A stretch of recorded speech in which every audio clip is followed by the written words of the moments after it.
my mantra in life is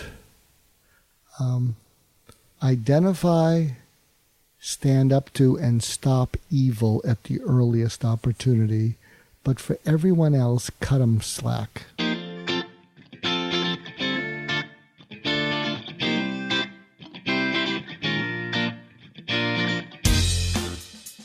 Hey everyone, it's Andy Petronic and welcome back! This is episode number 149 of the Andy Petronic podcast, and this is where it's my job to talk health, life, and well-being with the foremost leaders in the field, giving you the joy, knowledge, and inspiration you need to live your best life. That's right, and today's episode doesn't disappoint. I'm speaking with Dr. Mark Goulston. He's a psychiatrist. He's been published in about every national magazine and newspaper you can think of. He has written 7 books. He's a serious expert, but I'm going to tell you more about him in a second. Before I get to that, I wanted to talk about a recent realization I had, and it came out of reading. I'm reading a book called The Warrior Book by Garrett White. And the chapter was about declaration. And I realized one of the things that I don't do, I haven't done very much in my life, is declare. People don't necessarily know where I stand. They know where I stand based on my actions. They know where I stand based on the product that I produce, like this podcast, or like the gym that I ran for 15 years, or the races that I used to run as a professional athlete. But in terms of my word, I don't put out there a lot, kind of what I'm thinking, how I view the world, and I don't make declarations. Now, declarations are a little bit perhaps like goals, because they set life in motion toward that checkpoint, toward that goal. And perhaps if that's the way you're meaning a declaration, and I'm thinking of something like the Declaration of Independence. Boy, our forefathers declared it, and that made it so, and that set a chain of events that were life-changing for all of them. And I guess it's not really goals. It's just declaring how things are. And so what I've been doing as a result of understanding this a little bit better is I've been practicing by posting a daily tweet, some sort of a declaration, or it's come in the form of questions. Like today's tweet was, do you practice making declarations? How do you make them? And do you make them to yourself or do you make them publicly? I think making declarations to yourself, for me, is a little like just taking notes. And there's not a lot of power in that. There's a tremendous amount of power in making your declarations or your statements in public. They just put you on the hook. And there's part of me, I think, that has not had the courage to do that. Because I feel this pit in my stomach when I say it. I don't want to say that. I don't want to admit that. I don't want to... I always feel like I'm a guy with a lot of courage. And yet, here's an area that perhaps I could use a courage uptick, a brave uptick. So I'm doing that on Twitter. And one of the things I want to declare about this podcast, and this is pulling off any barrier between what might be happening behind the scenes and in front of the scenes, is, in the podcasting game, the number of downloads you get really determines the magnitude of, well, it determines the magnitude of your podcast, but it also determines a lot of times who will talk to you about being a guest on your podcast. And we have been somewhere between 2,000 and 7,000 downloads an episode. I mean, it fluctuates. It goes up and down, but in that range for a couple of years. Nothing I've done has been able to really move the needle on that. Now, Michael and I have been in the works of writing a book. And hopefully that's going to come out by somewhere around the new year. There'll be a lot to talk about around that book. We're working on a title right now. I'm very excited about that. There are, but in terms of downloads to the podcast, it just hasn't come to fruition. And so one of the things I like to do is I like to self-evaluate, and makes me wonder, the one thing I haven't really been willing to do is experiment with the duration or the length of the podcast. Right now it goes, like this podcast conversation part is about an hour and 40 minutes. Now, is that just too long for people? Maybe it is. I know other podcasters that have these really super long podcasts, but they were already famous before they launched their podcasts. And perhaps that's just a different thing. So I don't want to change the quality of the conversations. The conversations that I'm having with people are deep and meaningful, and they're amazing. And they're full of pithy action things you can take back and learn and apply to your life. So that's not going to change. But I'm going to experiment with a new format coming up in we've got to work through some of the episodes I already have recorded. So it's going to take 3 to 4 weeks, 3 to 4 episodes to come out this way. But I'm going to experiment with a format where I have 9 pre-written questions that I'm going to share with a guest in advance. And we're going to just work through the list of questions. And I think that's going to help direct and guide the conversation. I'm also going to tell the guest that I'm going to put a 60-minute limit on the podcast. And we'll just see. Look, I look at all of this like experimentation, and I'm still having so much fun doing the podcast that's not changing. So I'm not going anywhere. I'm going to streamline a few things also with the podcast write-ups, and I may change the name again, thinking about it, just so that the name describes more what it is. I'm playing around with ideas around, how should I tell you?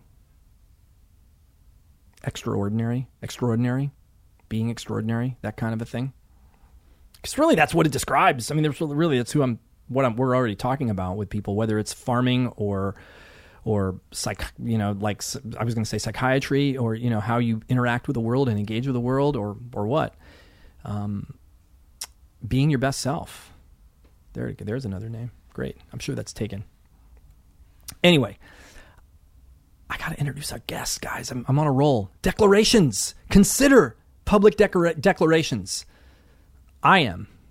Something for you to chew on and think about. All right. So, Dr. Mark Goulston. I'm going to read to you out of the jacket cover of one of his books.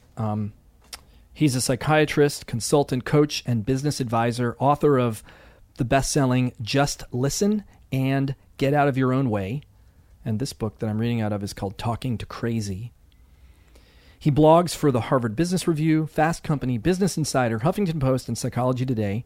He co-hosts a weekly radio show, and he's featured frequently in major media, including The Wall Street Journal, Fortune, Newsweek, Time, CNN, Fox News, and The Today Show. This podcast, I'd love to. I didn't have time with Dr. Mark to get to some of the things I like to talk about, which are what's his daily routine, how does he integrate this stuff in his life, because everything we were talking about was so valuable and relatable and usable by all of us. And really, it's about relating to people in your life, relating to yourself, understanding how what you're doing and what you're saying is causing your reality and causing people to engage with you the way they do. And very practical advice that he gives to his patients.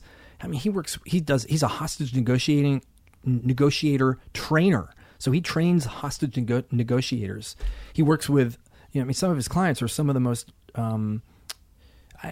disturbed. I don't know. I don't like that word, but depressed and suicidal people. He works with them all the time. And look, you don't have to be depressed or suicidal to get value out of this conversation. This conversation is all of us, because we all have a side that this affects. We all have a side that is, God, this could be better. Have you ever had that thought? my life, my communication, my conversation with my fill in the blank, my wife, my sister, my daughter, my son, my mom, my dad, could be better. That's what this podcast is all about. We talk about the difference between being right and being wrong all the time. He has something called the Fud Crud intervention. We talk about a guy named Kevin Hines, who is a survival of a suicide attempt jumping off the Golden Gate Bridge. We talk about talk about disappointment and people's unwillingness to confront disappointment. One really awesome quote from a guy named Tim Galway that has to do with giving a man fish, feeding him for a day. And I know you've heard that quote before, but this one's got a third part to it that you got to listen in to check it out. We talk about empathy and the need for empathy and understanding in the world. And listen, guys, there's so much great stuff. I can't describe it all. You got to sit down. You're going to want a piece of paper and a pencil with this, so sharpen up the point. And you may even want to listen to this one twice. Now I'm getting a little crazy. So I'm going to shut up now and bring in Dr. Goulston. Here we go. 3, 2, 1, go. I'm Andy Petronic. This is Dr. Mark Goulston? Goulston. But it's Gaul, right? No, it's Goul. G-O-U. I've been spelling it wrong. I've got it in my contacts as Gaul. Well, there we go. Goulston. Goulston. Jeez. Hey, good thing this isn't live. I wouldn't throw stones. It's good thing this isn't live, right? That's right. Jeez. Well, thank you for being here. I was so excited about you coming because I was so intrigued after our breakfast. We had breakfast a couple weeks ago, and you gave me a lot to think about, which is what you do. You give people a lot to think about. So say more about intrigued. It's what intrigued you? You mean after the conversation, or when? Like now? What intrigues me now? I just like people to talk about words because I love language. So what does intrigued mean to you? I want to make sure you stay close to the mic, okay, so you're really coming in loud and clear. Yeah. Okay. There we go. What intrigues me? Well, you made some spot on observations about my life and interactions that I have with people in my life, especially my wife and other people that tend to be close to me. And you made some suggestions about ways I could perhaps deal with situations that are upsetting for myself, ways I can deal with them. And I found over the last few weeks in both reading your book, because I've been reading Just Listen, that both the suggestion you made at breakfast and the suggestions in your book are incredibly profound, and yet they're incredibly difficult for me to. The couple things were nowhere to start, nowhere to begin, and then and then to be willing to actually do them in the moment when I'm heated and upset. And because a lot of these things are interventions, like just stop doing that and try this sentence instead. And and yet logically in reading your material, they make a heck of a lot of sense to me. Like in the moment reading, I'm like, oh, I'm definitely going to do this. And that's how I felt after our breakfast meeting. Like, oh, I'm going to definitely do this. And yet I haven't yet. And it's been 4 or 5 weeks. So I find that interesting. As you're talking, I like making distinctions, and there's a difference between listening to someone and listening for something.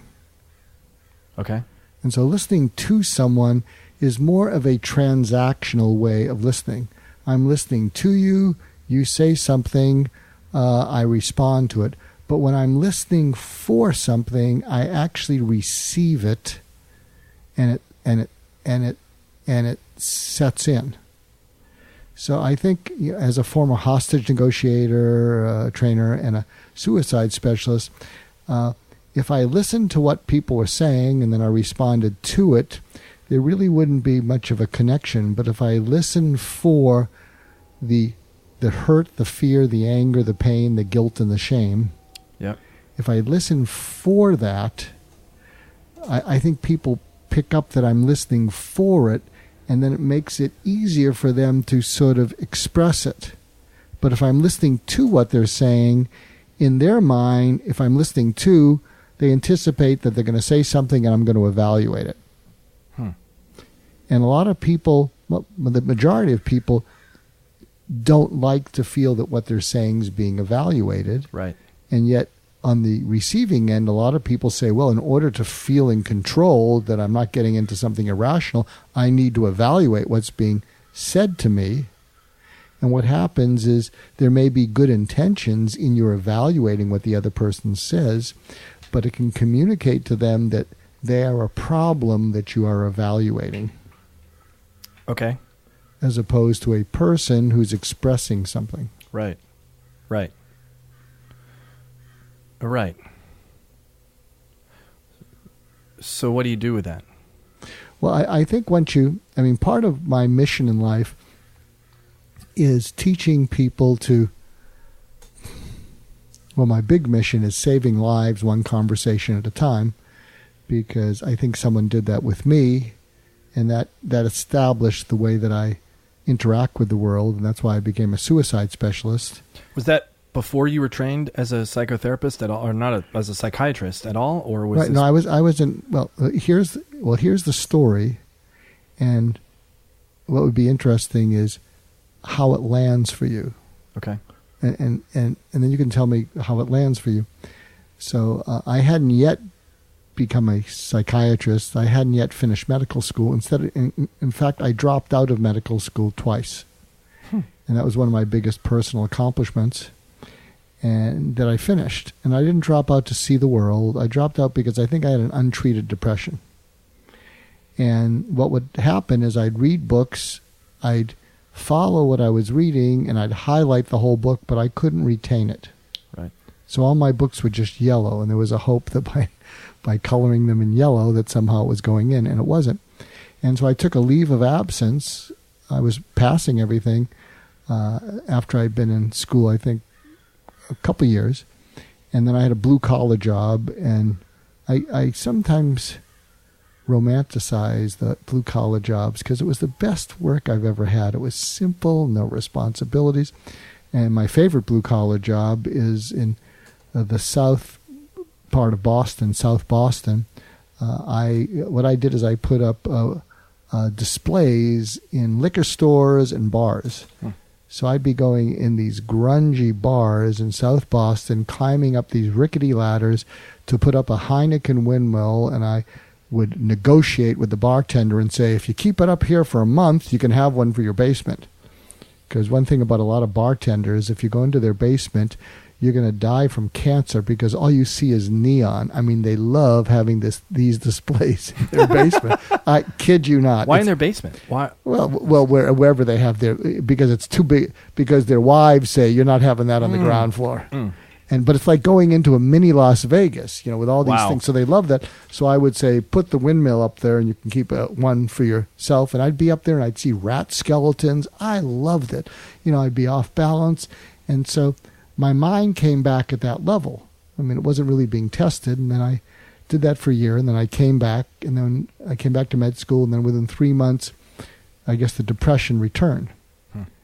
And so I came from a background where, my parents were depression age and my father was hardworking. And basically, his view was you're worth what you do.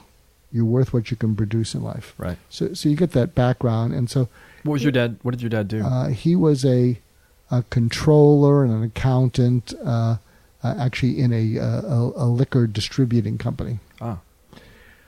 So, and Was he first generation immigrant or? Yeah. He was first generation. I mean, he was a young kid when he came over, but he was born in Austria-Hungary, so he was born before World War I. And so what happened is, that's the mindset. You know, if you can't produce or do anything, you're not worth much. Right. And so there I was hitting a wall a second time, and so I met with the dean of the school, who's about raising money. You know, it's all about funding, and I understand that because now that I've sort of know the business world, you got to make money to stay alive. Yeah. And so apparently every time a student took a year off, they would lose matching funds. And so when I was asking for the second leave of absence, I met with the dean of the school. Don't remember meeting with him. And then I got a call from the dean of students, Dean William McNary. We called him Mac. Irish Catholic, Bostonian. And so he calls me up and he says, Mark, I got a letter here. I got a letter here from the other dean. You better get in here, Mark. So I go in there and I'm kind of down, maybe really down. So imagine, you know, kind of like you don't know where you are in life, what you're going to do. So he says, here, Mark, read the letter. So I read the letter, and the letter says, it's from the dean of the school. Have met with Mr. Goulston, suggested an alternate career, perhaps the cello. Out of nowhere? Perhaps the cello, and I'm advising. He really said that. It's in the letter. So I'm advising the promotions committee that he be asked to withdraw because for some reason I wasn't failing. And so, and I'm really kind of like, I don't know what's going on. And I said, I don't remember saying that about a career. And this loving dean of students, Mac, he chuckles and he says, Mark, I know you didn't say that. You're not clear enough about anything to decide on any kind of career. Right. And then I said, so what does this mean? And he said, Mark, you've been kicked out. And I think, I don't believe in these things, but I come to believe that a miracle happened because when he said that, I felt like I had a gunshot wound. And I know what I know what that feels like because I had a perforated colon about, 10, 12 years ago, and I almost died. And so he said that to me, and I went, and then I felt something wet on my cheeks, and I thought, I was bleeding. I mean, it was like I'd been shot. I kept looking at my fingers for blood.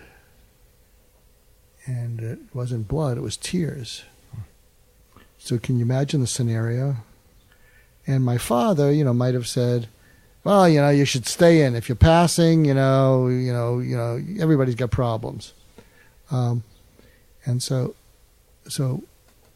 Mac looks at me. And so there you are, you feel broken. You feel like you've just been shot. I'm crying, but I think I'm bleeding. So you picture that? Yeah.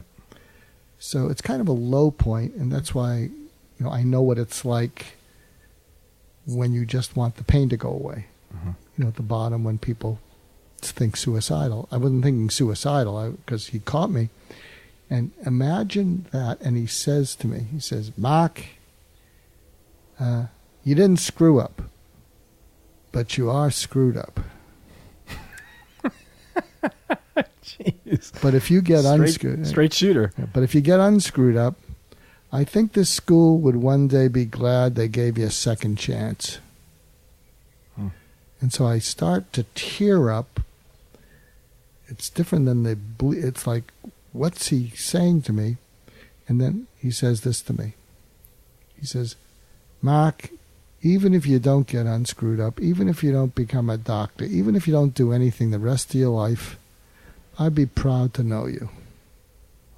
Because you have goodness in you. And we don't grade that in medical school. And you have no idea how much the world needs that goodness. And you're not going to know it till you're 35. And I'm looking away because, this is kind of profound. Yeah. And he says, but you got to make it till you're 35. And then he pointed at me and he said, "Look at me. Look at me." And I'm kind of embarrassed, vulnerable, and I look at him and my eyes are just pouring. And he says, "You deserve to be on this planet, and you're going to let me help you." And then he arranged an appeal. I mean, he was an anatomy instructor against the whole school and the most powerful person for the promotions committee to appeal that decision. Because he saw something in me. Pardon the interruption, but I've got to tell you about The Good Kitchen. They make prepared meals from scratch, from sustainably sourced organic food. They put them together in these delectable recipes, in this packaging that makes it super easy and convenient to open it up, heat it up, and eat it right on the spot. When you get these delivered, they come to your doorstep. You open up the box. You stick them in the fridge. You've got meals for a week or maybe 2 weeks, breakfast, lunch, or dinner. And they first of all, they're absolutely delicious. But for me, they were a game changer in eliminating the need to make a decision. So I can't tell you how much I recommend you at least give it a shot. If you've never done it before, try it for the first time. You'll get 15% off your first order if you use the code thegoodkitchen.com/WLC. That's not a code, that's a website. thegoodkitchen.com/WLC. 15% off your first order. Actually, I think it might even be 20% off your first order. So check it out, and let's get back to the show. So that changed everything in me, because up until that time, and here's my view, by the way, about how people become suicidal. And that's my personal mission now, and I'm about to just launch it big time. I'm going to be speaking at Stanford. I'm keynoting at a national conference in Connecticut on suicide. And so, but here's my model. And if you're listening or you know someone who's in a dark place, see if you can relate to this.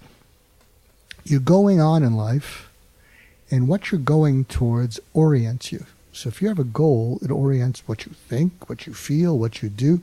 And when everything's lined up and you're in flow, it's an amazing feeling. That's being in the zone. And you don't even have to think. But then when your future is ripped away from you, could be a divorce, could be bankruptcy, could be death of a kid, it could be cancer. But when your future is ripped away from you and you don't have a backup plan, it untethers your mind. You know, I'm really taken with the triune brain of Paul MacLean, where we have a thinking, feeling, and actional mind, human, mammalian, reptile. And what holds it together, tethered together, like a Rubik's Cube, all lined up, is a goal. You rip the goal out, you pull the tether out, and you go into free fall.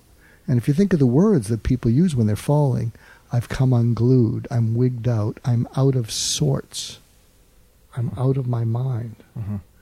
And so what happens is you start to fall apart, and then when that happens, and you have no goal orienting you, you reach inside yourself. And if you're fortunate to have had just the right kind of mom or dad, or what I've discovered, a loving mentor, and for me it was a series of mentors, when you reach in, you come up with, you're gonna make it through this. And if you think about what the dean of students said to me, the world needs you. You know, you got to be kidding. I can't do anything. And you don't have to do anything because you have some goodness. Right. Really? They don't even grade this. And not only that, because I know how much the world needs you, I'm going to go to bat for you against my own interest. So what happened is when I reached in, if he had said to me, call me if I can help, I would have gone back to my apartment. I would have stayed there. Maybe I would have pulled out of it. Maybe I'd be dead. Mm-hmm. I don't know. But that's why I think it was a miracle, because right at the moment when I sort of disassembled, my mind fell apart, he put those loving hands underneath, saw value in me being even disconnected, but my goodness was still there, and he thought that the world needed that. And then he went to bat for me to make it happen. And I think what happens with people who often reach that point where I want the pain to go away, which equals the only way to make the pain go away is for me to go away, something in their future is ripped away. And then when they reach inside, imagine reaching inside and they, instead of courage, they have almost the emotional equivalent of a gangrenous wound. You reach in there and there is nothing. Plus there's accusations. You're weak. You're worthless.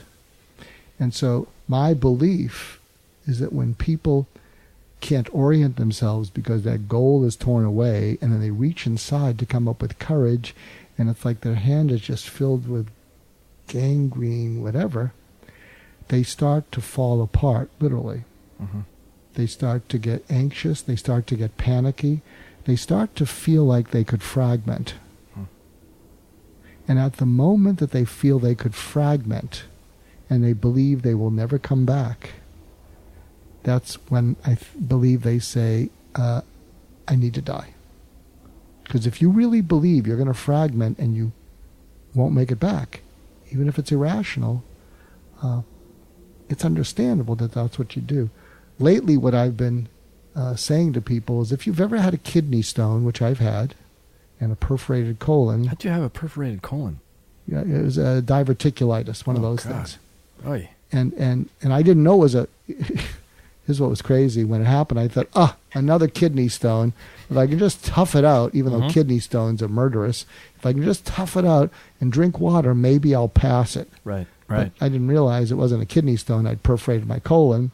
And so I'm there, and I'm a medical doctor, and it's interesting, one of the things they taught us about what's called the acute abdomen. When something perforates in the abdomen, there's a test in which you just touch someone's abdomen, like just ever so lightly, and they will literally, their whole body leaps off the table. It's called in pain. It's called rebound tenderness. And so it's something I learned about. I'd never felt it. And I remember, with a 911 call, they took me into the emergency room, and I can remember he just touched me, and my whole body just left off the gurney. Wow. And in both cases, kidney stone and perforated colon, and I don't think I'm alone, what do you say to the doctor? Just kill me. Just kill me. Wow. And because it's so horrendous, and I think the feeling, so I'm trying to equate for people who don't understand why would someone take their life. Well, if you've ever had that kind of pain where you can't take it anymore, it almost feels like, you're going to explode, like your mind's going to explode. And you don't think about things like your spouse and your kids. Right. You just feel like you're on the moment of exploding. And you can't, and you don't believe you'll come back together again. And I'm sure people have seen this in war. Just either take the pain away, but there's been times when they say, just kill me. Well, it's funny you say that. I just had, actually hasn't come out yet, but I just interviewed a guy who literally died on the battlefield in Baghdad. And he came back to life 15 minutes later with no brain damage, nothing wrong. They did CPR on him for 15 minutes. But he talked about when it was time to go, he knew it was time to go. He said that it wasn't, he was thinking about his mom and his two sisters, and that it was peaceful. Yeah, it was peaceful. It wasn't, there was no fight. It was just, I'm going. This is happening. And see, but the thing is, and see, one of the reasons why a lot of suicidal people are very calm the day before, they call people to give away their belongings. People say, geez, they seem kind of upbeat. And one of the reasons on the other end of it, where people turn the violence outward, people are just cold killers, these mass shooters. If you look at pictures of them in their eyes, they're like in a trance. It's because something very upsetting was happening, but then they seize on the solution. So my guess is he wasn't all that peaceful until he realized, I'm going to die. and you surrender to the inevitable. Right. So I don't think he was hunky-dory, when he first got the wound. No, he was not hunky-dory when he first got it. But what happens is we grab onto something and we fixate on it. And if it's and something that I write about, I wrote a article for Medium where you can write articles, and it's called "Why People Kill Themselves. It's Not Depression." And what I wrote about in that is how hundreds of millions of people have depression and they don't die by suicide. Right. And what I said is one of the things that they all feel at the end when they finally do it is they all feel utterly alone. They feel disconnected from themselves, everyone else, and they can't stand the pain anymore. But then when they seize on the solution, they're very calm because what they're seeing is it's all going to go away. Right. Right. So that's where they become calm is, okay, this pain, and so they surrender to dying and the pain goes away. And in their head, in their minds. Yeah. It's, and this is also very coincidental, which I don't know if that exists, coincidence, but a friend of mine sent me a Facebook video a couple days ago of a guy who was one of the, there's been like 9 survivors of suicide attempts jumping off the Golden Gate Bridge. Yeah, Kevin Hines. I'm going to meet him next week. Oh, really? So I met the fellow you talked about at the CrossFit training. So Kevin, yeah, Josh, right? Oh, Josh. That's right. I forgot you were there, right? Yeah. And Josh came in and was on the podcast. Yeah. But he talked about how he leapt over the rail, and the second his fingers left the rail, he felt instant, like he had the opportunity to experience. If you were going to shoot yourself, he had that. There was 2 seconds of hang time before he hit the water of regret. I wish I hadn't done that. Well, I remember because he has a wonderful movie about his life, and I've seen that. And I met him, and I'm going to meet him again. He tours around the world. Wow! And what he talks about is after he leapt off the rail, he talks about in those moments, and time slows down. Yeah. He talked about thinking, "Wow, if I make it through this, if I live through this." I'm going to want to be alive. Right. And I think part of what happens, because I've been drilling down into, and I'm looking forward to speaking to him, because I think when I can give people some sort of intuitively correct insight into just how things fit together in a feeling way, because I think as I've shared things with you, and you said intrigued, it felt like this is not just good knowledge. I can feel the relevance of this. Right. And so I think what happens is when you, if you do start to make a suicide attempt, or if you do take pills, or if you're jumping off the Golden Gate Bridge, what happens is you feel you're about to have relief, and then your mind comes back to its senses. See, when you feel the relief's going to be there and your mind's coming back to its senses, you then say, "Well, I don't want to. I don't want to die. I got this. I got this. I got the relief to the problem, and I don't want to die, but I'm heading towards that water pretty quickly." And so that's how our mind works. Is that when you can, and it's interesting because when in this program that I'm taking around the country and maybe beyond. There's a point at which when you reach the point where you can't make the pain go away, I can't stand the pain, and then you may get calm by choosing to die by suicide. I've spoken to more than a few veterans, and a number of them will talk about, and they'll talk about there's a moment in which you're looking down the barrel of your gun, and you're not kidding. And even if you're not religious, you start to say, "God, I'm going to do this," and you surrender. And I think, and what I'm trying to teach people is you surrender because, let's say you're a control freak, and there's nothing worse than being out of control. And you say to yourself, there's nothing worse than being out of control, and I'm not in control. I mean, I have no control of my life, and there's nothing worse than this. Mm-hmm. So if you can choose, I'm just going to surrender. I'm going to go Zen. Mm-hmm. There's something about giving up control that's freeing. But to a control freak, it sounds that doesn't sound freeing. That sounds like I'm going to freak out. In fact, there's a great quote that I've been using lately, and I tweaked it up. And the quote was, it's a Q&A. It's on my Twitter feed. The question is, what is the time in an argument that each person hates most, but it is the best chance for resolving the argument?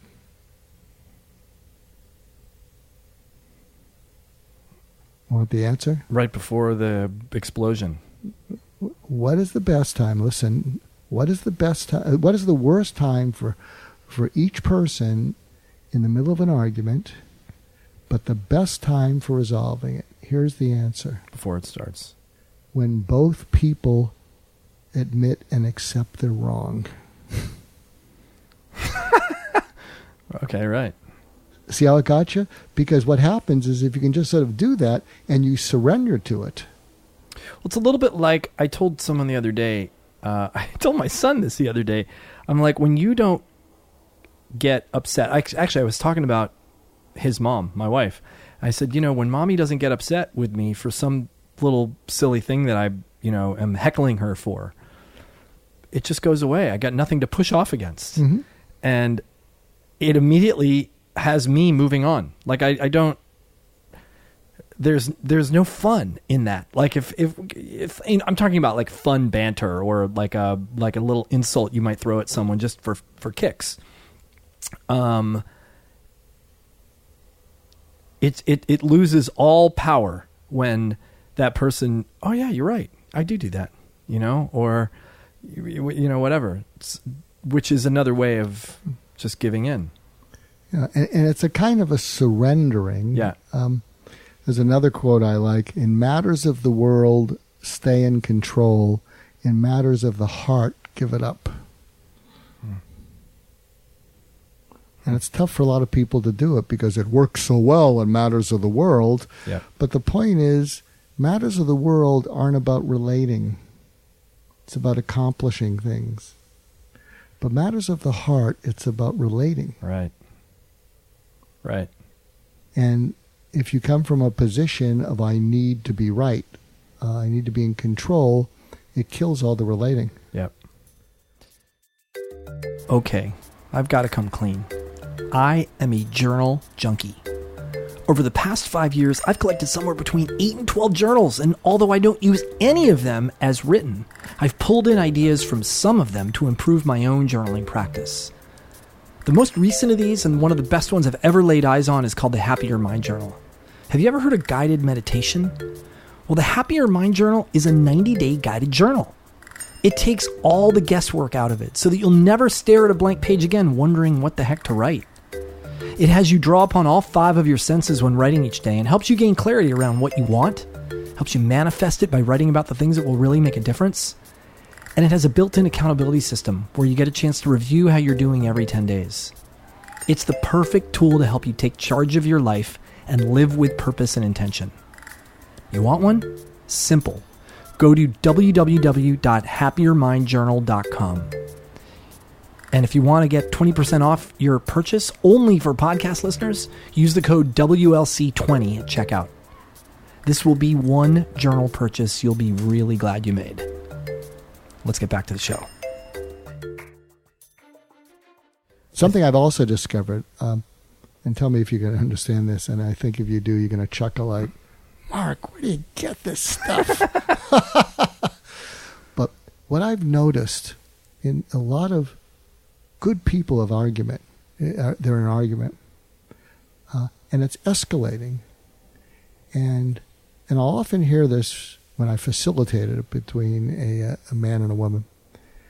I remember one argument, I'd say, let me ask you, are you each saying to the other person, I'm right and you're wrong?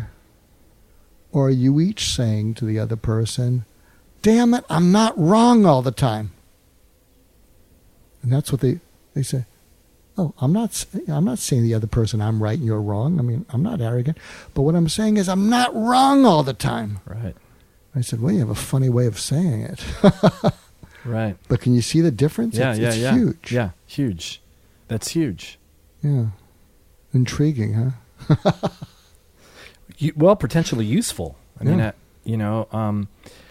before in fact, here's the tip, because I like to give tips.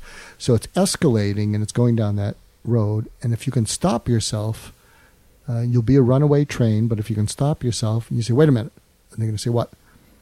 Do you think I'm saying that you're wrong and I'm right? Yeah, absolutely. That's all you're saying. I'm not saying that you're wrong and I'm right. What I'm saying is I'm not wrong all the time.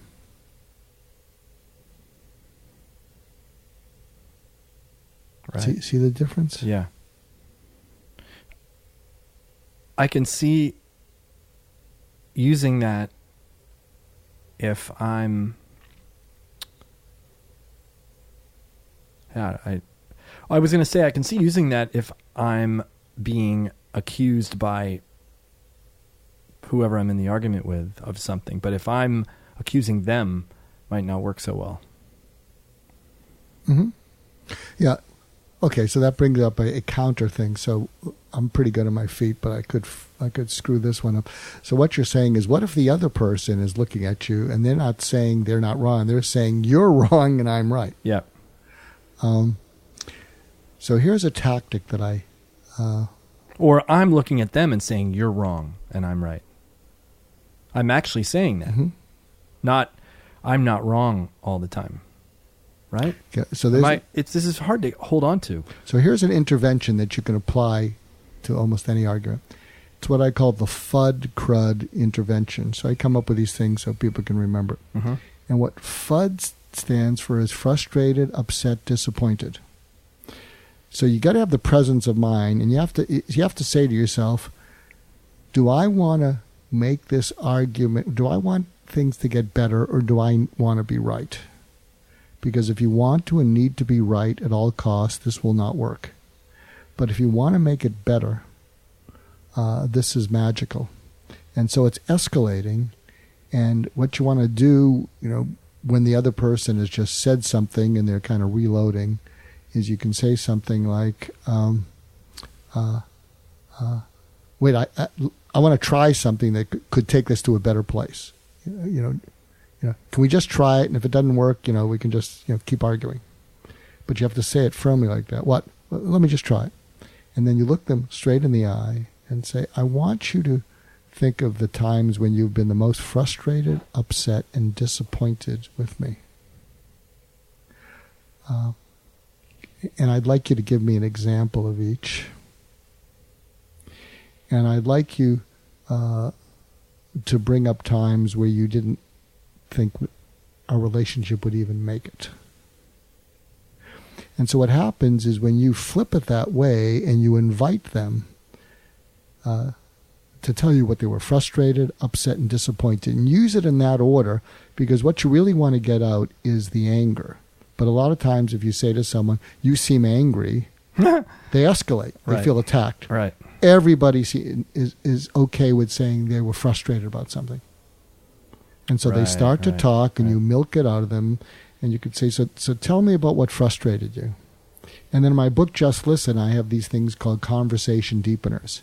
So when they're talking about what frustrated them, if you can focus on 4 things, because I'm a student of this, if you can focus on hyperbole, like awful, horrendous, or if you focus on inflection, they raise their voice and, that was really something that was really, wasn't a good thing. Or if you focus on adverbs, which embellish a verb, mm-hmm. or adjectives, which embellish a noun, all 4 of those have emotional juice on them. And what you want to do is get them to punch themselves up.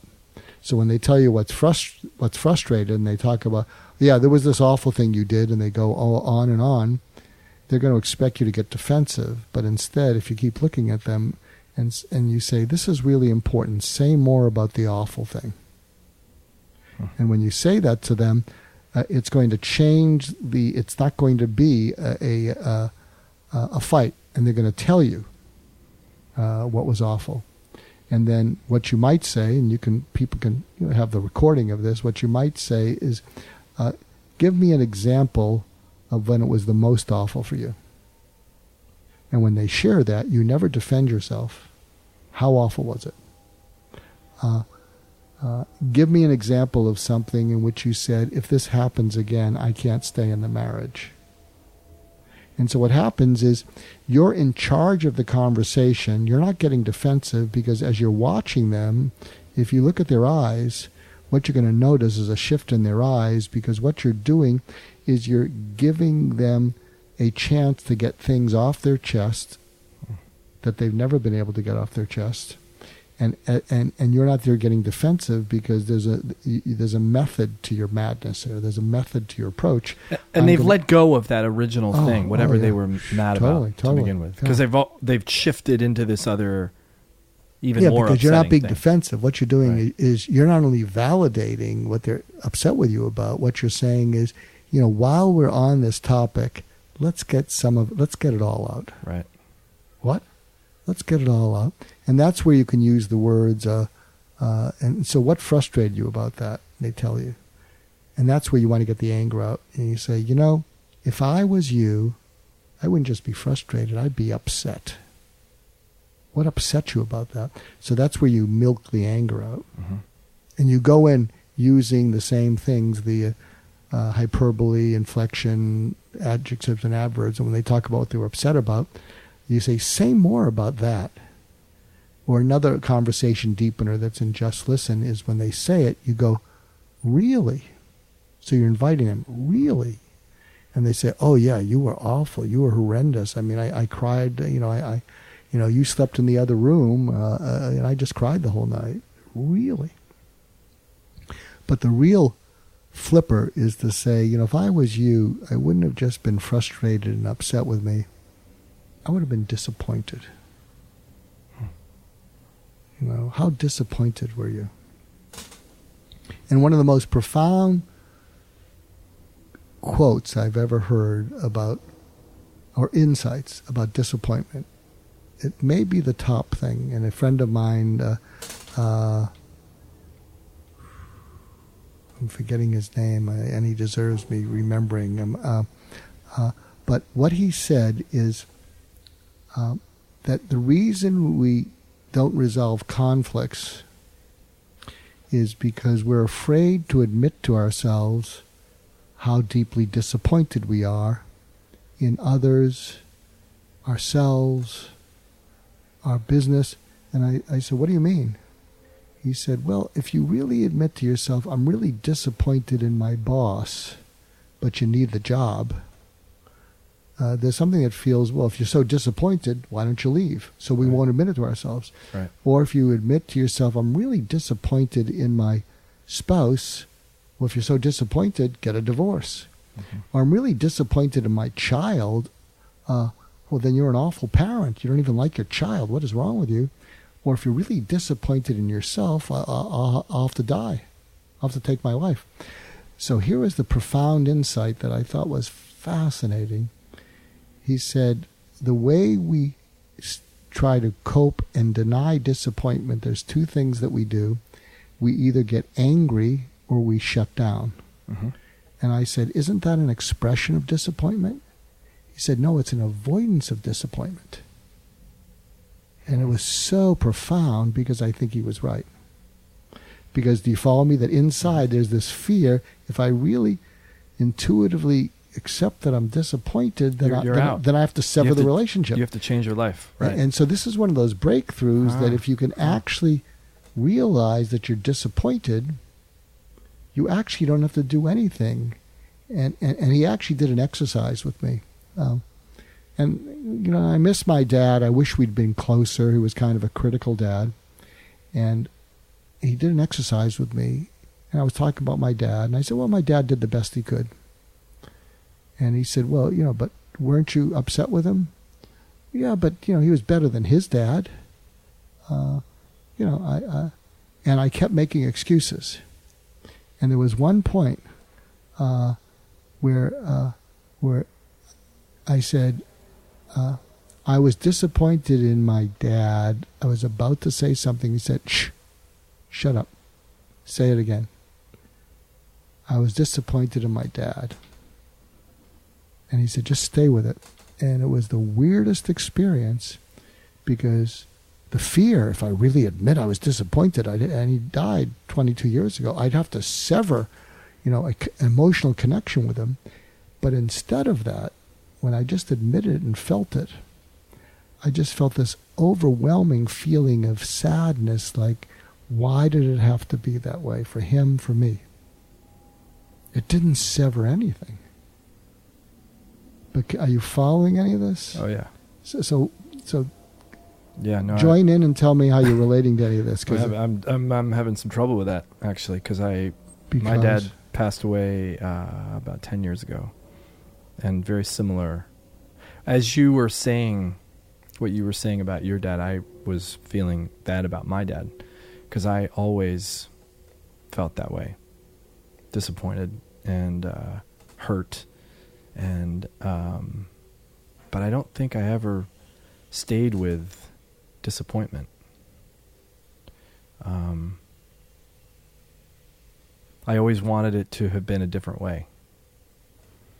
And I felt like it has been, we resolved as much as we could resolve before he passed away. So what's hitting a nerve with you? Well, either there's more there, more sadness, or I don't know. There is more sadness. Mm-hmm. Does that ever go away? I think it does because, see, something else. Here's another quote that I love. I'm a collector of quotes. And a friend of mine, Dr. Shawnee Duperon, and she is the founder of something called, I think, Project Forgive. It's about forgiveness. It was nominated for a Nobel Prize. Wow. And I like collecting quotes, and I like making up some, but I like collecting good ones. And there were a few quotes that, to me, were nothing had ever cracked the top three. So I'll tell you what the top three are, and you'll say, well, that's pretty rough. No one's going to crack those. Right. Because Shawnee's quote blew them all away. So I know I'm tangential, but hopefully your listeners are saying, yeah, it's okay, Mark, you're tangential. We're listening to you. So here are my three favorite quotes. One comes from a friend of mine, Tim Galway, who was the founder of the Inner Game of tennis, golf. So he's the Inner Game guy. I've heard of He's Tim the top. Galway. He's the top sports psychologist. He Yeah. founded sports psychology. Okay. And great guy, real guru, still practicing, speaks around the world. But I love this quote, and this is what I do, and you can use this when you're trying to show an audience that they jump to conclusions. And so one of my books was Get Out of Your Own Way. It's up there, overcoming self-defeating behavior. Uh-huh. So one of the things I want to show people is, well, how much is jumping to conclusions costing you? And they go, yeah, I know. And I said, well, let me give you a quote that you've never heard of. And so here's the quote from Tim Galway. If you give a man a fish, you feed him for a day. If you teach a man to fish, you feed him for a lifetime. So everybody in the audience is looking at each other. I've heard that. I know what that one is. And so in their mind, I know what. I said, no, you haven't heard the entire quote. I'll go over it again. If you give a man a fish, you feed him for a day. If you teach a man to fish, you feed him for a lifetime. But if you teach a man to learn, you feed him for a lifetime, and he doesn't have to just eat fish.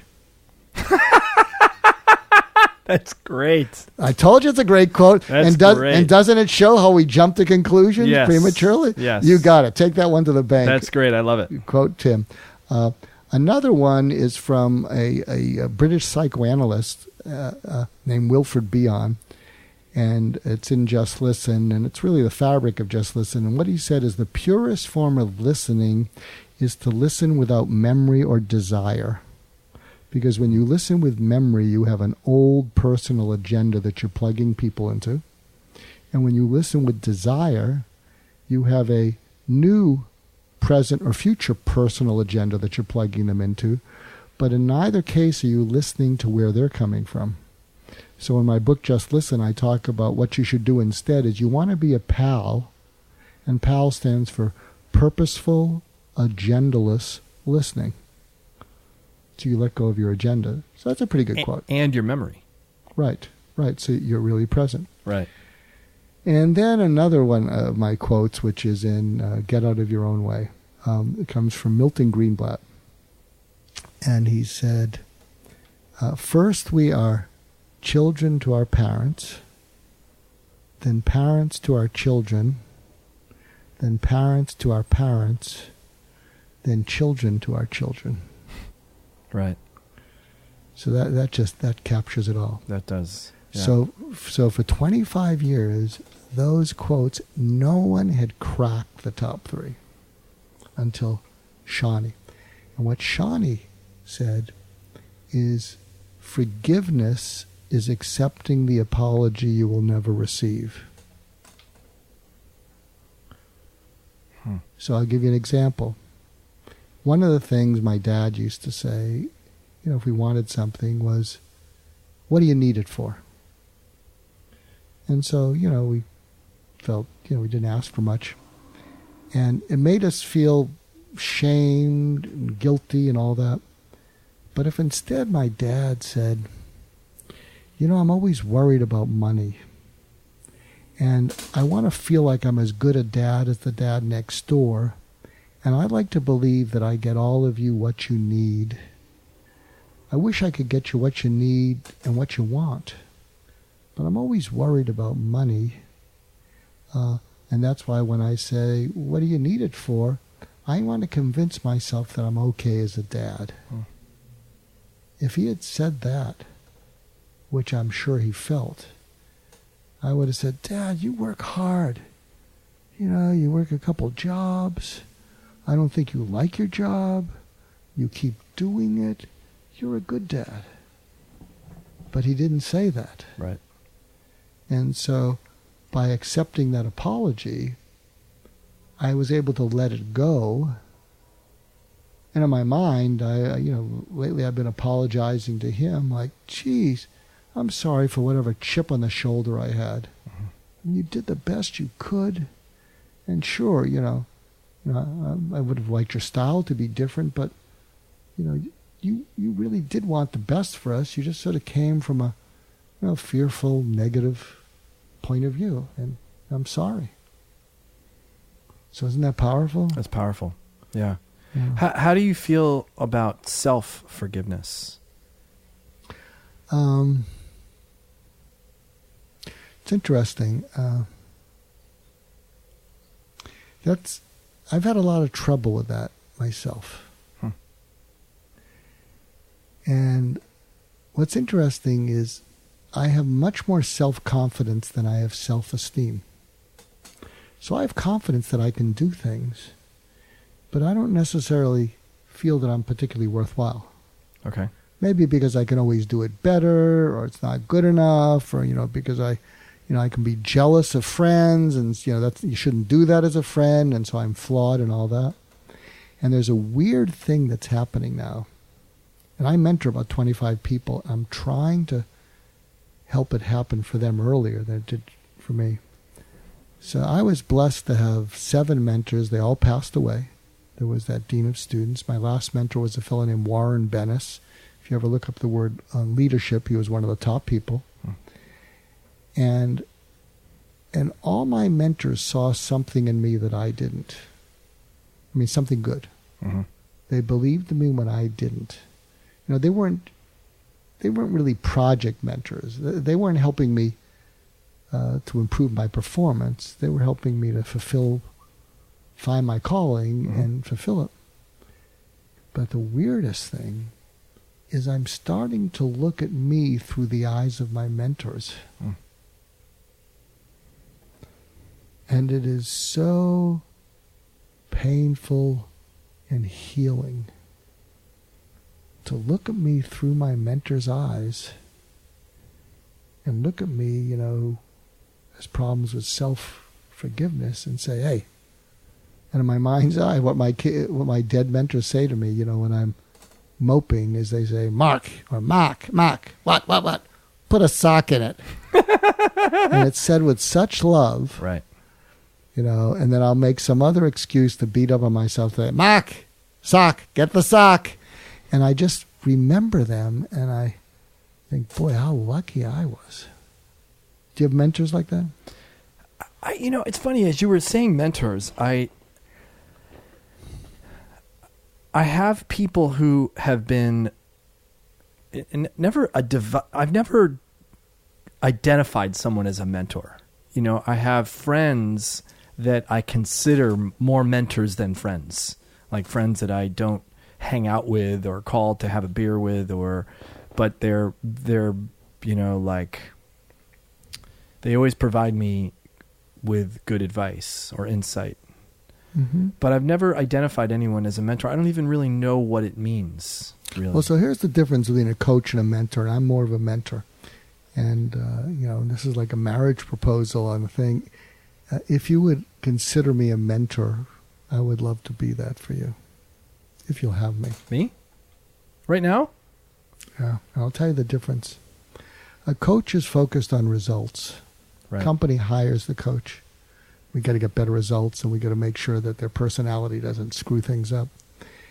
And what I tell companies, and so my coaching career isn't all that great, is I say, I too many mentees. I only do a coach mentor hybrid, and I believe they'll perform better. But all I'm focused on is, first of all, I want them to be people that I see that have a kind of goodness in them that someone once saw in me. Mm-hmm. And my only goal is to help them discover, define, and distill the reason they were born, and then help them live it. Now, if they do that in your company, that's great. But if there's a better place for them to do it, I'm going to suggest it. And so, the more enlightened people will do what you're doing. They'll go, whoa. But I'm getting more interest in that. Yeah. And so because of marketing and the whole life challenge, you got to keep that because it's so tangible, and you get your 6 things. But 7 things. Like I said, 7 things. Yeah. You can remember quotes, but not 7 things. I can't remember. I don't even know where I parked my car. Where was my car? Okay. But as I get to know you,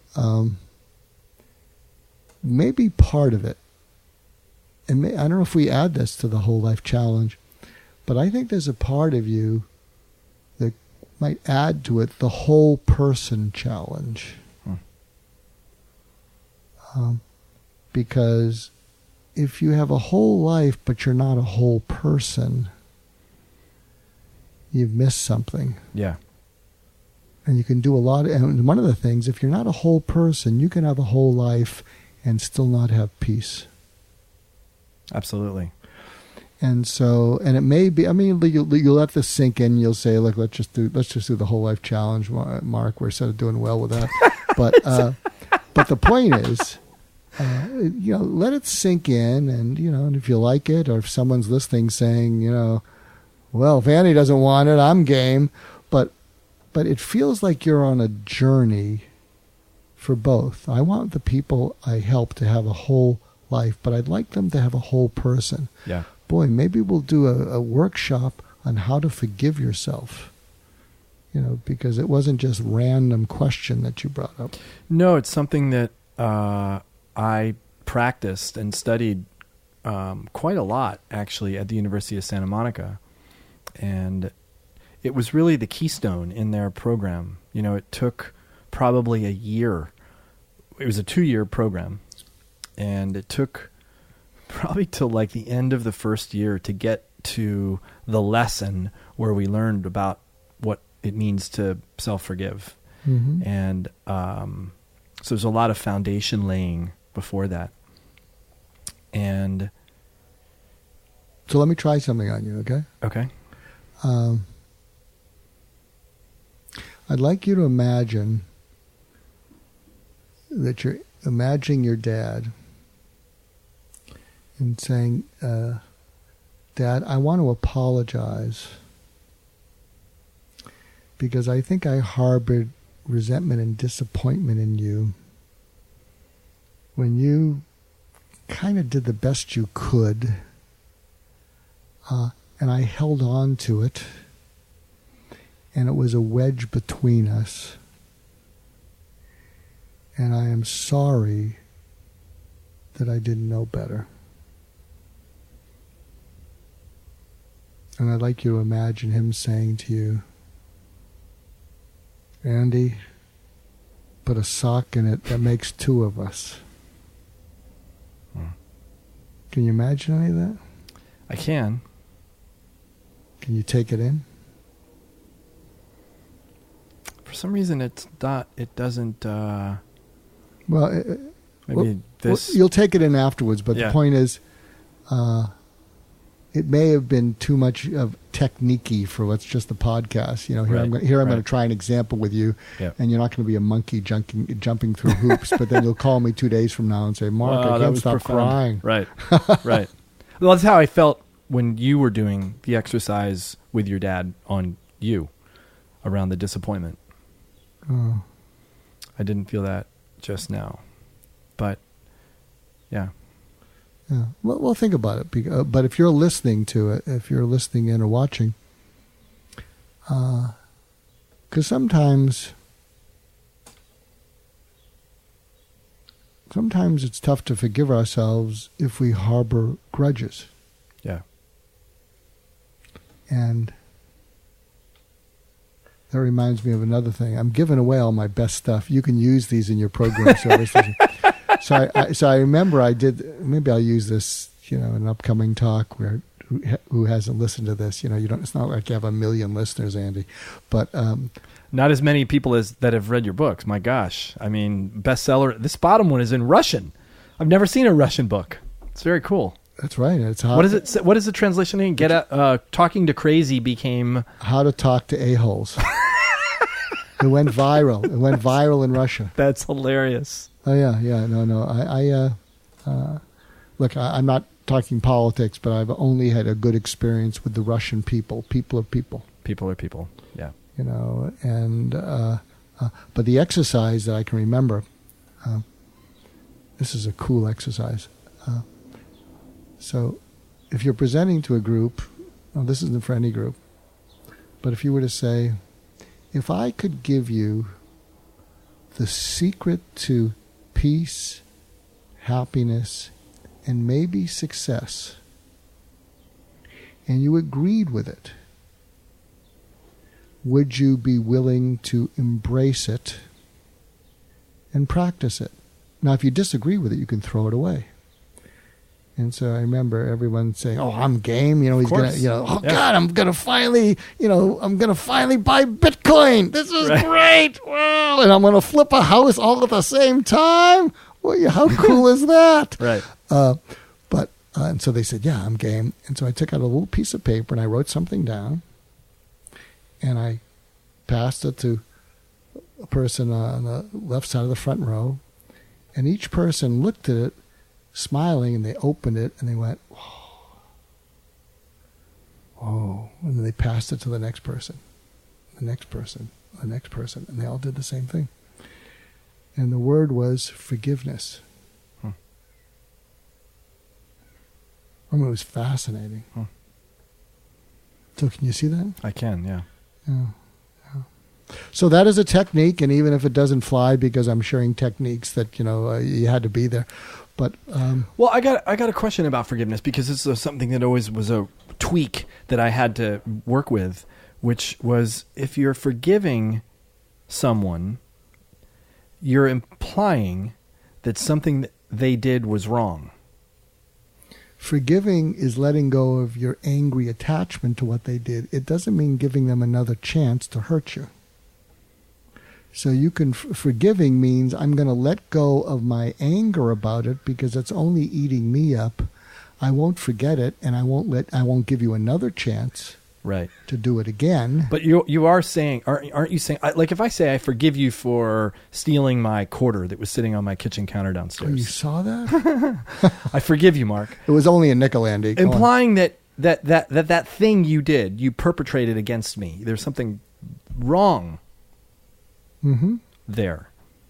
But in matters of emotions, are there wrongs? Like one of the things I heard you say when it comes to my dad is, Dad, I realized you were doing the best you could. There was really no intentional wrongdoing on my dad's part. I interpreted it as wrongdoing. He should have been there for me. He should have been a better dad. He should have been there to listen to me. He should have been there to, pick me up when things fell apart, and he wasn't. So by forgiving him, am I inadvertently saying there was actually something wrong with what he did? Well, just in the process of. Well, let me pose this to you. My mantra in life is identify, stand up to, and stop evil at the earliest opportunity. But for everyone else, cut them slack. Hey guys, last interruption, I promise. A reminder that the Andy Petronic podcast lives and breathes based on word of mouth and your reviews in iTunes.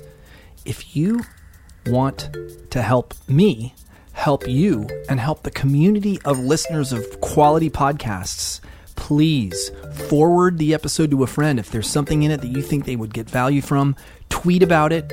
Post it in social media. Post a picture of you, the cover of your podcast app and you listening to a certain episode and put it up in your Instagram. Tag me with it. Make sure you do that. Put it up in Facebook. I would love it.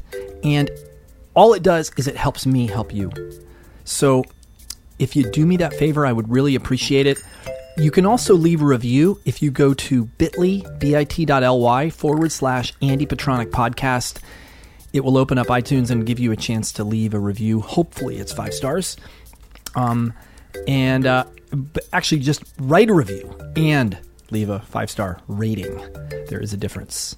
So thank you very much in advance. I really appreciate you being a listener and a loyal follower and a downloader. And let's get back to the show. Truly evil people, get away from them, destroy them before they hurt other people. But for everyone else, cut them slack. And what I'll say to people is, if you look for reasons to forgive your dad, you can find them. If you look for reasons to not forgive him, you can find those too. It comes down to what you want to look for. And one of the reasons I look really good for my age is because I don't like being unforgiving. I don't like being around people who are unforgiving. It's exhausting. And so I choose to look for reasons to forgive. Now that said, I'm not going to let someone hurt me over and over again. And I'm very protective of the people I care about and I love. It's amazing. I don't stand up that well for me, but if someone tries to bully or take advantage of anyone I care about, I'm vicious. And I like that. I like, standing up for others. But, so it's up to you, and I choose to be forgiving. Doesn't mean I forget and give people another chance to hurt me, but that's a conscious choice because I've known people in my family who had unforgiving streaks and wider, and they weren't happy, and they didn't make the people around them happy. Okay, so I'm going to just take this thread of what I was saying and just go a little further with it. Would it be more accurate to say and this goes back to the self-forgiveness piece, would it be more accurate to say I forgive myself for judging my dad as being a bad guy, being a jerk, being a bad father, being a So I'm forgiving myself for my judgment of him, not judging him for, not forgiving him for doing these things. That's the process that I undertook, that they taught at University of Santa Monica, which was to kind of do this shim-sham, flim-flam switcheroo from forgiving others to forgiving yourself for the judgment of others. Well, here's the problem I have, and I know a lot of people have gone to that, and it's a wonderful, life-changing experience, University of Santa Monica, and I know a number of people have gone through that. Mm-hmm. I know a number of people have gone through Insight seminars, Landmark, LifeSpring, and all those things. One of the challenges I have, but this may only be me, and why those things didn't work that well for me, is I could see how, and here's something. I've actually forgiven myself for this. I've always felt less than, especially a lot of men, because at my core, I'm not an I, I'm a we. Mm-hmm. And at my core, I'm a we wanting to partner with people who don't tell me I'm right, but who can complement my huge deficits, and together let's rock and roll and change the world, maybe save some lives. But I always thought I was less than other people because a lot of people had these mantras. I have never been able to use a self-statement and have it stick. But when I picture any of my 7 dead mentors saying to me those things, see, I can get into a dialogue in my head with any of those mentors, and they can say, when they say, Mark, put a sock in it. Mark, forgive yourself. I mean, in the past, I think this is going reasonably well, but in the past, I would have said, Mark, afterwards I would have said, could you be more tangential? I mean, could you finish a story for once in your life? Andy was so patient with you, but sometimes he was like a deer in the headlights of who knows where you were going. And what I would usually do is call upon my dead mentors and say, God, when am I going to learn to finish a story? When am I going to learn to go 1, 2, 3, 4? And all my dead mentors now say, Mark, you are requested to be a guest on podcast 2 times a week. You've got 200 guest podcast appearances. A lot of people even say they'd like you back. So put a sock in it already. Right. But I'm so tangential. So because at my core I'm a we, right, I can accept that. Right. Whereas whenever I've come up with a certain statement, like, Mark, you need to forgive yourself. You need to stop having this perfectionism. Mark, give yourself a good grade for being spontaneous and authentic. You don't have to be that organized. I can say those things, but they don't land with me. Yeah, right. Because at my core, I'm this we. Right. And I used to be ashamed of that, but now I'm teaching that around the world. Mm-hmm. That's why, part of my missions of saving lives, healing the world one conversation at a time, because I think when people can actually feel a sense of we, that they're being talked with instead of being even talked to. Right. Maybe I'm hallucinating it, but it feels like when I'm talking with people just lean into that. Like, I don't know what you're doing, Mark, but I want more of that. Well, I want to shift gears a little bit and ask you, we were talking earlier about depression and suicide, some pretty heavy stuff. Mm-hmm. And there's a lot of what you write about in your books that is very useful for people that aren't even close to being depressed or aren't even close to being suicidal. Sure. Not even in the ballpark. Like me, I'm not depressed or suicidal, and yet I found a ton of useful stuff. Is it just a continuum? Are we all potentially depressed and suicidal, and they're just further down this continuum? And so all the methods that you describe in your books are all useful for all of us, simply because we find ourselves somewhere on this line. Well, I think Just Listen is not a book about depression. It's not about a book about preventing suicide. Yeah. But if you learn to listen and you learn to give people empathy, it actually alleviates other people's depression and may actually prevent suicide. Empathy being... So empathy, okay, so one of the keys of... Stay close to the mic. One of the keys in Just Listen that I hope people will get is, how do you have conversations where the other person feels felt? Right. Not just feeling understood. And something What's the difference? Well, the difference is...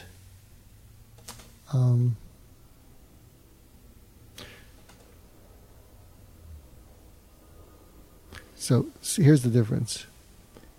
Understanding you. You love how old's your child? 11. Okay. And you love your child. I do. And it's important that you're a good parent. What's your child's name again? Dashel. Dashel. It's important that Dashel learn the things that he needs, so that he can hit the ground running at age 18, all those things. Yep. Yeah. And so I understand that. But what if I understand that if you catch yourself being to him the way your dad was to you, in a bad way, and if your wife says, you really broke Dashel's spirit,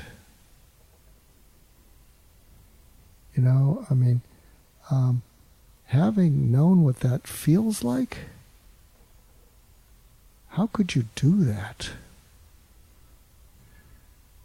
And I think that's something to the core of who you are you never want to do. Right. Is that true? That's true. Yeah. So can you see how one is more feeling understood? 100%. Yeah. And so explain the difference as someone experiencing it. One felt like it connected to my heart, the second one. Mm-hmm. And the first one was very logical, very fact-based, very... you got the bullet points that you knew. But the second one was there were no bullet points. It just cut right to the heart.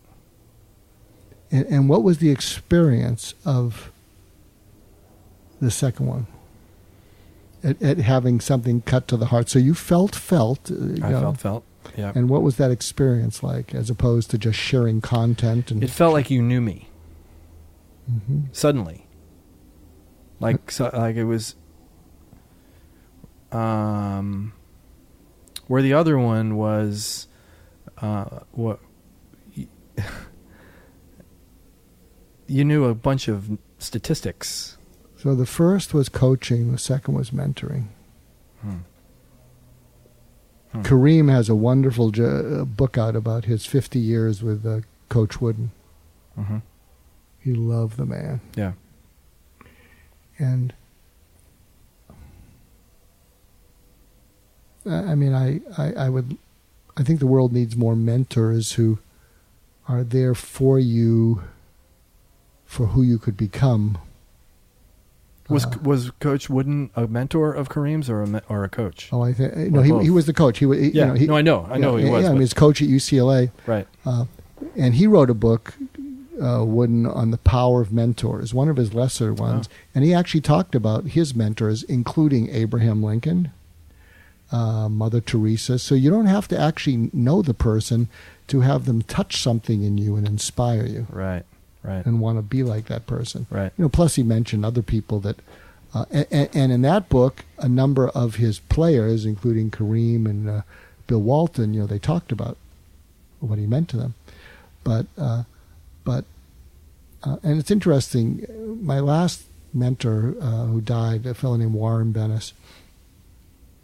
A year after he died, I wrote a tribute to him when he died. And a year after he died, I had a bad day, and I didn't know it was because it was the anniversary. And as a psychiatrist, psychotherapist, I've heard of things called anniversary reactions. I've helped people through them. It's the anniversary of a death, of a divorce, or bankruptcy. And, and I can be somewhat empathic, but I never personally understood it.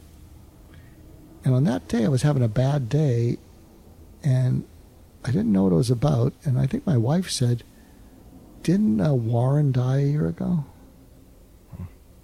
And so I wrote a tribute to him. It was called A Personal Remembrance in 1 year. And I got pretty emotional, and I said, I thought it was Warren's respect for me and belief in me that really made all the difference in the world. Because to get respect from someone who's highly respected is pretty amazing. But what I wrote about is I think what made the difference is he enjoyed me. I wasn't a burden to him. I put a smile on his face, and it had nothing to do with a project we were working on. So when I would see him, there'd be this huge smile, glad to see you, and feeling enjoyed, right, by someone you looked up to, right. And I said it's healing. And when I wrote in that, if you're a mentor, now you may be a mentor for a specific project, but I will tell you, if you're a mentor, if you're a designated mentor, there are some mentees that you have that you could heal.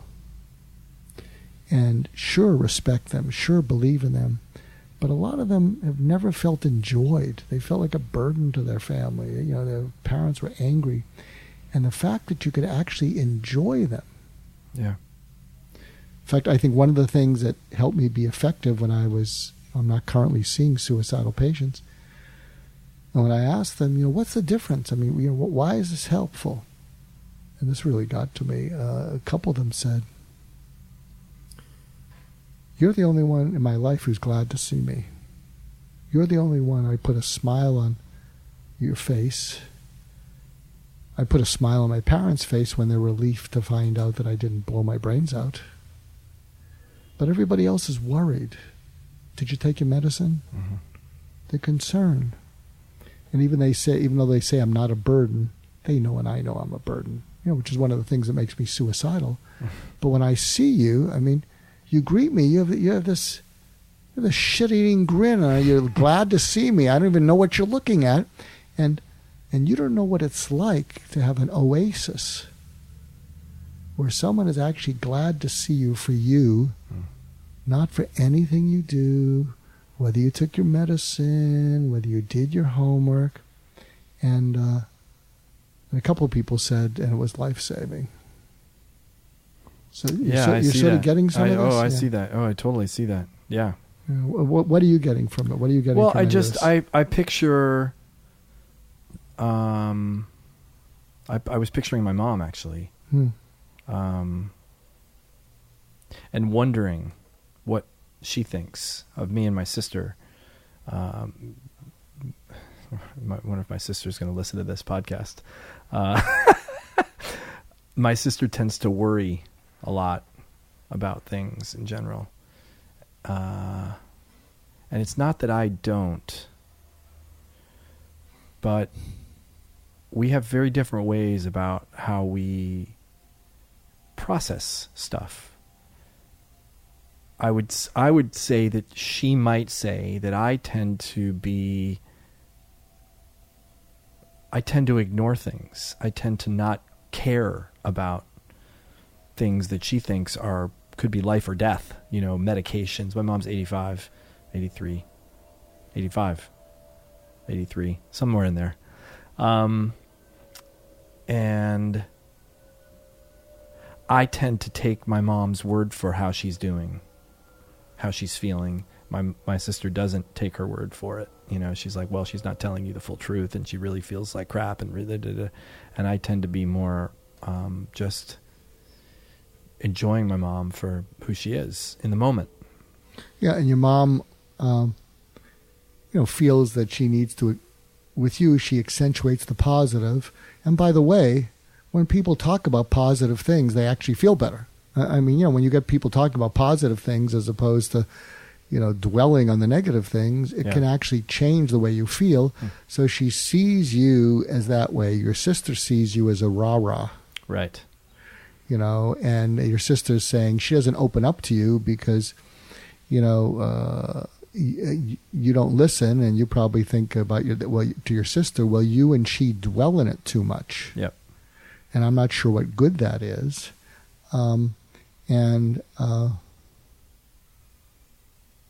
Here's a good exercise, which you probably won't do because my batting average is pretty poor with you.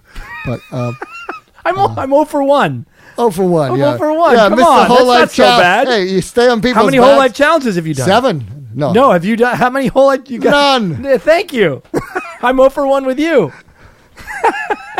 I'll mentor you. You bust my ass so that I live another 2 years. All right. But a good question to ask your mom is, when after I visit you, how much do you look forward to seeing me versus not again? And she's going to say, what is that about? Right. Say, well, if, I tend to accentuate the positive.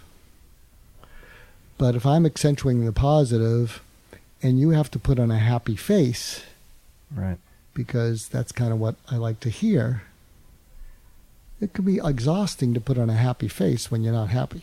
Mm-hmm. And if it's having that effect, then you might be glad for my success and you love my sister and me and yada, yada, yada. But, it may translate into, I need a break from Andy. Mm-hmm.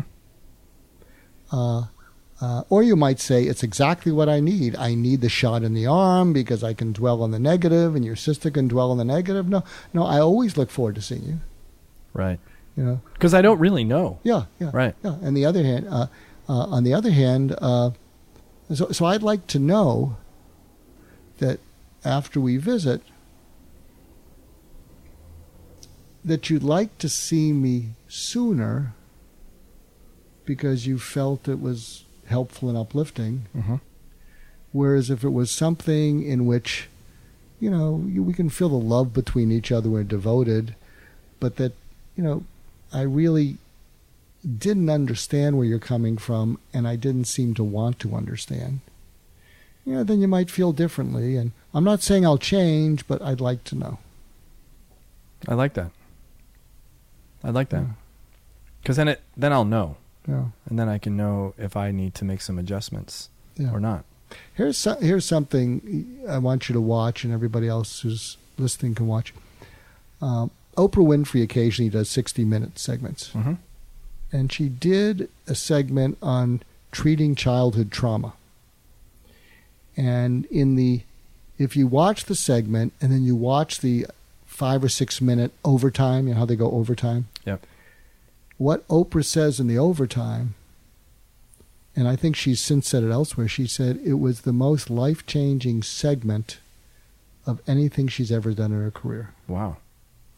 And she said what she learned, and it totally changed the way she approaches people. She said that how they approach people in this trauma clinic, I think in Wisconsin, is when they look at traumatized kids, instead of saying, why are you acting up?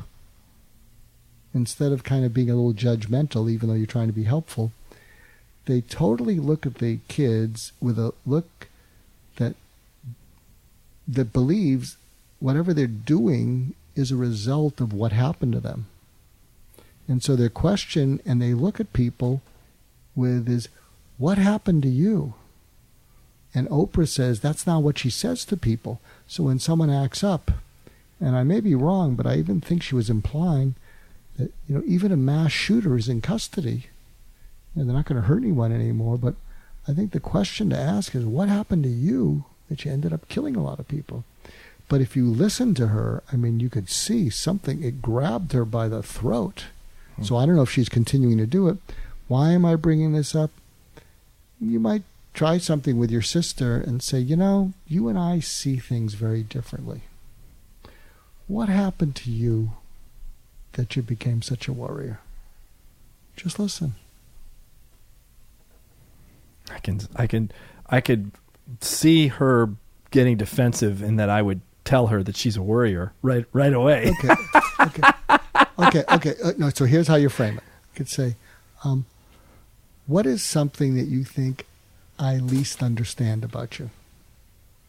Because I think, we love each other as siblings, but I'm committing, what you say is, as part of my whole, I think I'm adding an eighth thing of my whole person challenge. Whole person challenge is, I'm committing myself to a program of personal development in an area that I could stand to develop.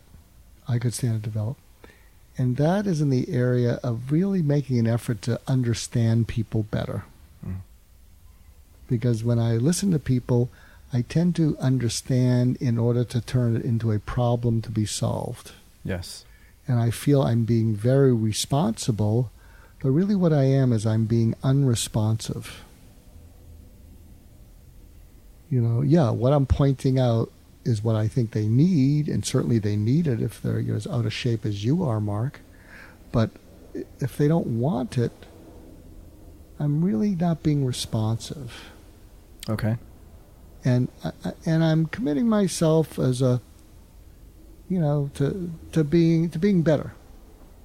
So what is something that, this is the killer. Say this to your sister. What is something that I've never understood about you and that you feel I've never wanted to understand about you? Because I'll tell you what screws up a lot of relationships. And I've heard wives say this about husbands. I don't care that he doesn't understand me. He'll never be able to understand me. What I care about is he doesn't want to make the effort to understand me, even if there's no way that he'll be able to do it. I want to see him making the effort to understand me, even if he'll never be able to. And by the way, if any of you can track with that, one of the ways you make an effort to understand someone that you will never be able to understand is when they say something. What you can say to them is, this is too important for me to not understand. Run it by me a different way so maybe I can catch it. Just that effort. It doesn't even matter if at the end of the second time you're still as clueless. It really doesn't. Right. Because they feel the effort. You know what's amazing about that suggestion, and a lot of the suggestions that I've read so far, is where I get stuck is the moment before I'm able to actually think clearly enough to ask that question. I get so caught up in the emotion of whatever it is I'm feeling, upset, angry, judgmental, pissed off, unheard, unlistened to, whatever. Well, I think I've said them all. That I think you said before, if you have a desire to be right over a desire to be happy or reconciled, in the moment, that's all it seems like I have a desire for, is to be right. And so my big hang up has always been in that moment before, because I can sit here and nod and agree with you, and that sounds wonderful. So say this to me. Okay, I don't know if you'll keep the commitment. Mark, I'll forgive myself for this. You'll say it. But I got to work on it. I'm very thin-skinned when I feel someone has dealt with me in an unjust way. You want me to say that? That's what you feel, right? When That's you exactly when what you I feel feel. someone Yes. has dealt with you in an unjust way. I am very thin-skinned. You're Yes. very thin-skinned. And I often defend it, but it's a flaw. Only say it if you mean it. Yeah, I only defend it if it is a flaw. It is a flaw. Mm-hmm. It affects the deepest, most meaningful relationships of my life, over and over again. And it keeps me from getting as close to people as I want to. Yes, it keeps me from getting as close to people as I want to. Absolutely. So here's something you should say to people who take the whole life challenge. People don't do what's important to them. They do what they care enough about. Maybe maybe we'll do a trade, and maybe I do walk 10,000 steps every other week. No, but I'm doing a little of that. Every other week? No. I do it several times a week. I'm like, wait a second, that's only about 1,000 steps a day. No. I'm saying it because I'm guilty. What do you ride in a Segway from your car to the house? Trust me. I do that 10,000 steps, and I say, and I say, screw my upper body. That's enough. Gotcha. No push-ups. No. That's I mean, my arms, they're like spaghetti, but I'm using CBD cream, and I don't care. All right. So people do what they care enough about. Yes. So the point is, you just said something, and you won't do anything about the thin-skinnedness if you don't care enough about it. That's what it comes down to. Okay. Yeah, it's important to you, but it's up to you.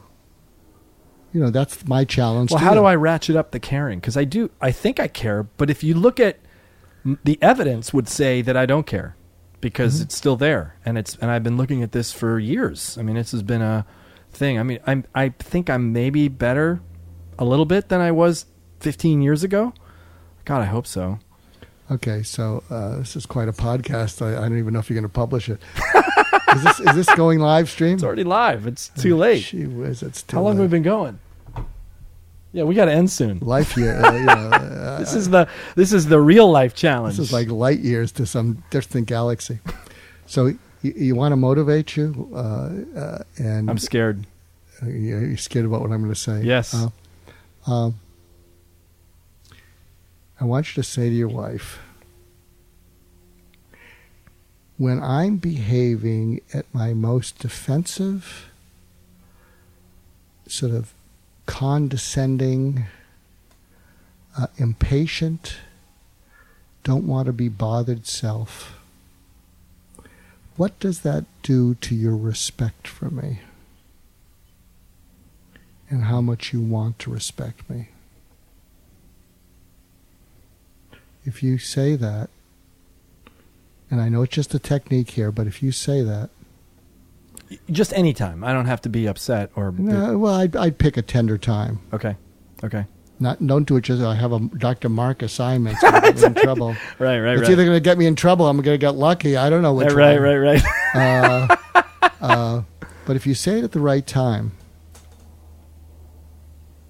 I can't totally predict it. But if you're fortunate, she'll start to cry because the pain it causes her to lose respect for you is huge.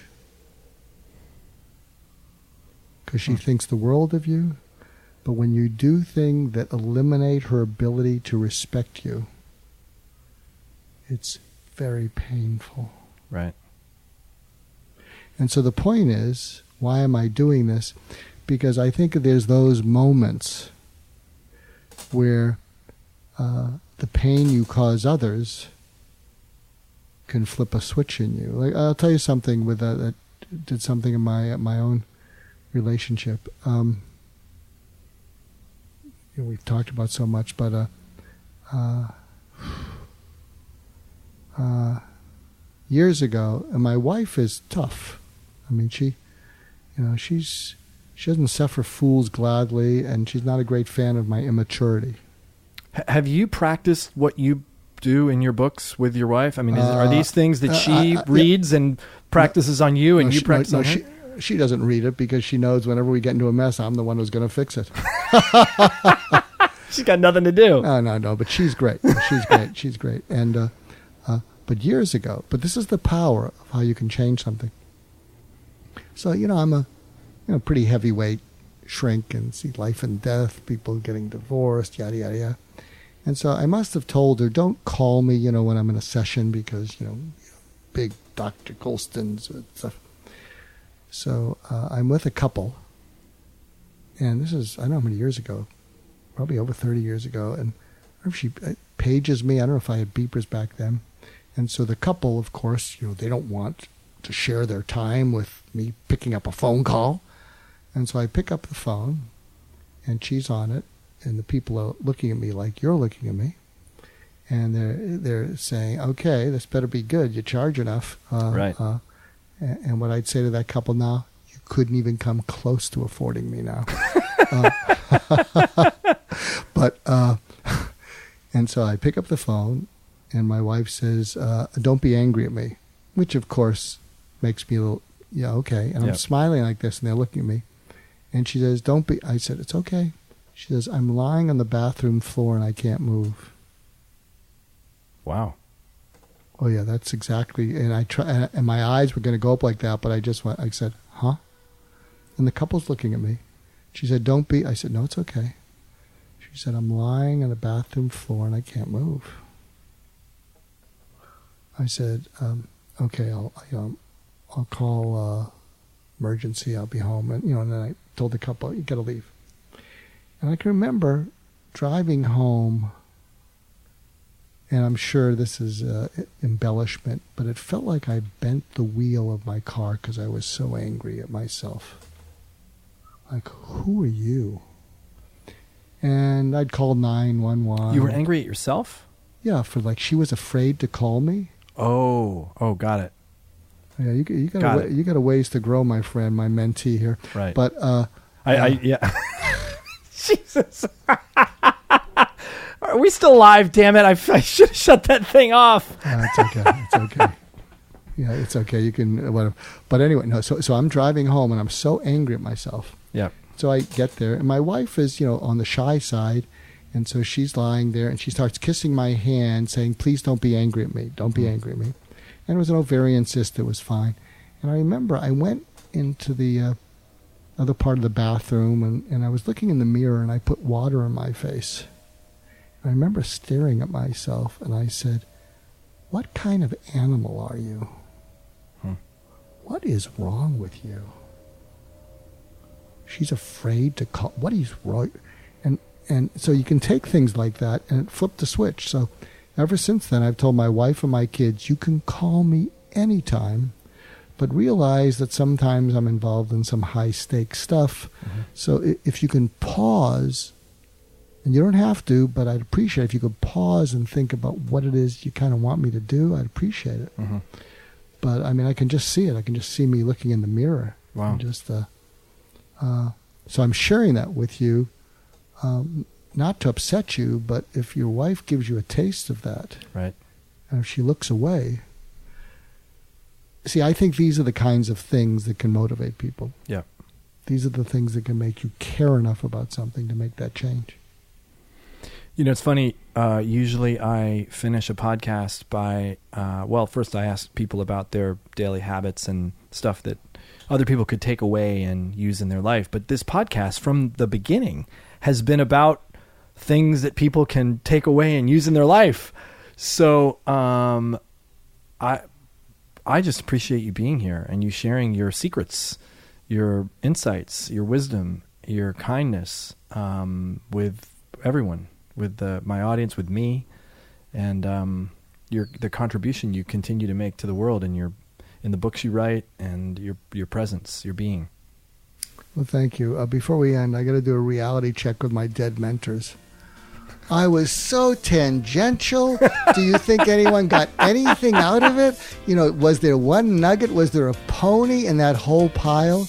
And they're all singing in unison. Irish accent. USC professor.